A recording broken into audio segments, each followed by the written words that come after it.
உலக யோகா நாளை கொண்டாடுவதற்கு நமது நிகழ்ச்சிக்கு வரவேற்கிறோம். இந்த பழமையான பயிற்சியின் முக்கியத்துவம் மற்றும் நன்மைகளைப் பற்றி பார்ப்போம்.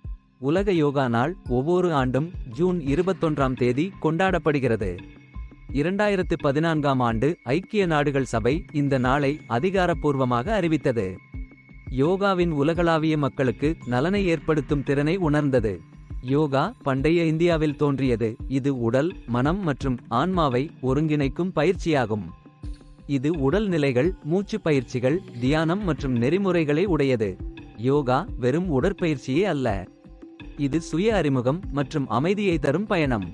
இது நம்மை நம்முடைய உள்ளார்ந்த உணர்வுகளுடன் மற்றும் நம்மை சுற்றியுள்ள உலகுடன் இணைக்க உதவுகிறது. யோகாவின் நன்மைகள் பலவாகவும் ஆழமாகவும் உள்ளன. சில முக்கிய நன்மைகள் இங்கே.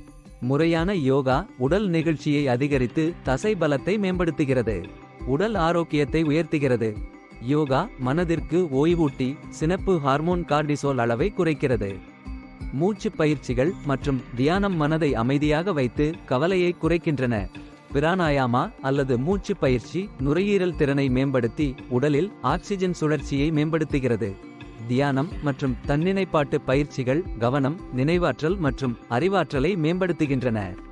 மனதை தெளிவாகவும் சமநிலையாகவும் வைக்க உதவுகின்றன. யோகா இரத்த அழுத்தத்தை குறைத்து இரத்த ஓட்டத்தை மேம்படுத்தி இதய நோய் ஆபத்தை குறைக்கிறது. முறையான யோகா உங்களுக்கு நல்ல உறக்கம் கொடுக்கிறது. இதனால் உங்கள் உடல் ஆரோக்கியம் மற்றும் நல்வாழ்வு மேம்படுகிறது. யோகா சுயபரிசோதனை மற்றும் உணர்ச்சி சமநிலையை ஊக்குவித்து வாழ்க்கையின் சவால்களை சமாளிக்க உதவுகிறது. இந்த உலக யோகா நாளில் இந்த பழமையான பயிற்சியை நாம் ஏற்றுக்கொள்வோம். இது உடல் ஆரோக்கியம், மனம் தெளிவு மற்றும் ஆன்மீக வளர்ச்சிக்கு பாதையை தருகிறது.